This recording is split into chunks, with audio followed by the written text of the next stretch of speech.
कोलकाता नगर निगम की सभी 144 सीटों पर हुए चुनाव के नतीजों के लिए सुबह 8 बजे से वोटों की गिनती जारी है।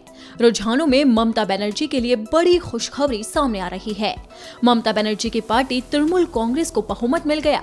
सत्तारूढ़ पार्टी टीएमसी 100 से ज्यादा वार्ड में आगे चल रही है, जबकि बीजेपी 4, कांग्रेस 2, लेफ्ट 2 और अन्य 1 वार्ड पर आगे चल रहे हैं।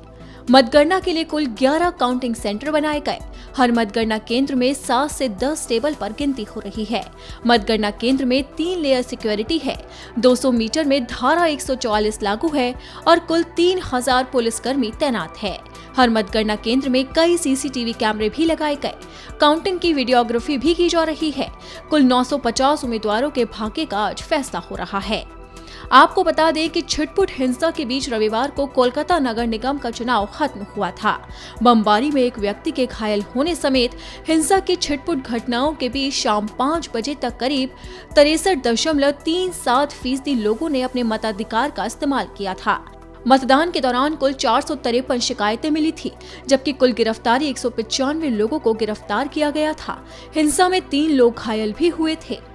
बीजेपी समेत विरोधी दलों ने चुनाव में हिंसा का आरोप लगाते हुए फिर से चुनाव कराने की मांग की है। चुनाव के दौरान हिंसा और गलत वोटिंग हुई है, ऐसा आरोप लगाते हुए बीजेपी ने सारे 144 वार्ड में रीपोलिंग की मांग की है।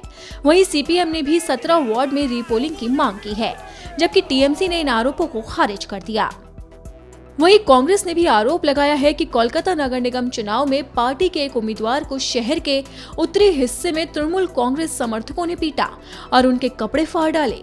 रविवार रात हुई इस कथित घटना का वीडियो सोशल मीडिया पर काफी तेजी से वायरल हो रहा है, जो कि मतदान खत्म होने के कुछ घंटे बाद का बताया जा रहा है। हालांकि तृणमूल कांग्रेस के एक नेता ने आरोप को खारिज कर दिया और दावा किया है कि उनके दल के समर्थक इस कथित घटना में शामिल नहीं थे। अब विपक्षी दलों की इस मांग के बीच आज मतगणना हो रही है, जिसके बाद ये तय होगा कि फिर से कोलकाता नगर निगम पर टीएमसी का राज होगा या फिर बीजेपी का जनाधार बढ़ेगा। आपको बता दें कि पश्चिम बंगाल के विधानसभा चुनाव में भी टीएमसी ने जबरदस्त जीत हासिल की थी, जबकि बीजेपी, कांग्रेस और लेफ्ट को मुंह की खानी पड़ी थी।